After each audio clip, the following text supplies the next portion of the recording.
Hey guys, Carl Cooper here with OnTheBlack.com. So I was reading a blog post over at Mets Police that points to an MSNBC sports article regarding the Mets and criticizing the Mets for making Citi Field too big. And the fact that Citi Field is so big, that leads to a lack of home runs, which leads to a lack of excitement by the fans, which leads to low ticket sales.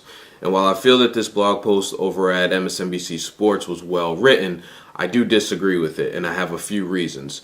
The first one is I like the Citi Field dimensions just the way they are.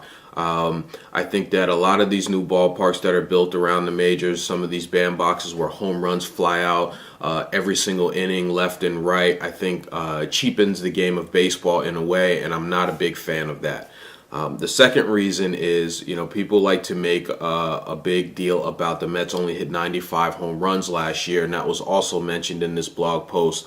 While I don't think that the Mets would have led the majors in home runs last year, we have to give some credence to the fact that Beltran and Delgado were out for the majority of the season, and when you take away two of the Mets' biggest home run and RBI producing players and you don't replace them with the same caliber of players, you're going to see a drop off in home runs. So I think that the Mets hitting 95 home runs has more to do with Beltran and Delgado being out of the lineup than it does have to do with the dimensions at Citi Field. My third reason is David Wright. In this post, it goes on to talk about Wright's struggles this year, and maybe there were mental games he was playing with himself, and that's why he had low home run totals last year. Again, I'm not a big believer in that theory. I'm more of a believer in the theory that Beltran and Delgado being out also impacted Wright. I feel that David Wright felt that he had to do more than he really needed to do last year and was pressing too hard.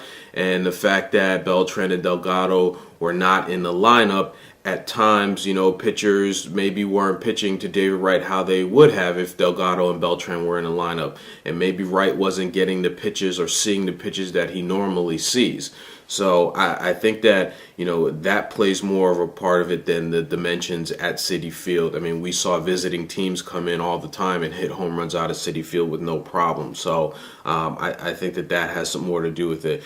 Going on and reading this article a little bit more, there's a point in there which I do agree with, was that, the Mets have said that they're going to build this team around speed and pitching, and we haven't really seen them bring in, we haven't seen them bring in any starting pitching up to this point, and the only credible starter in their rotation is Johan Santana. So if I agree that they're not really building the team, at least around the pitching part of it right now.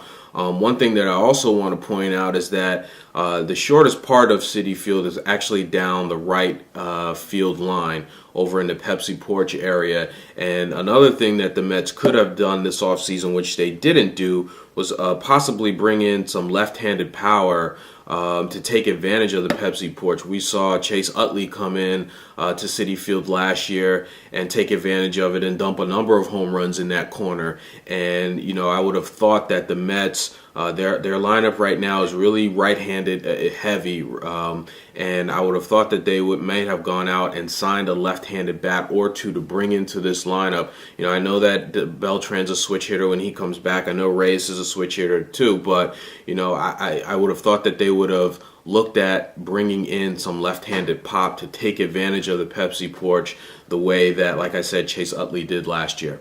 So would love to hear your thoughts on this blog post, guys. Let me know what you think, and I'll talk to you soon.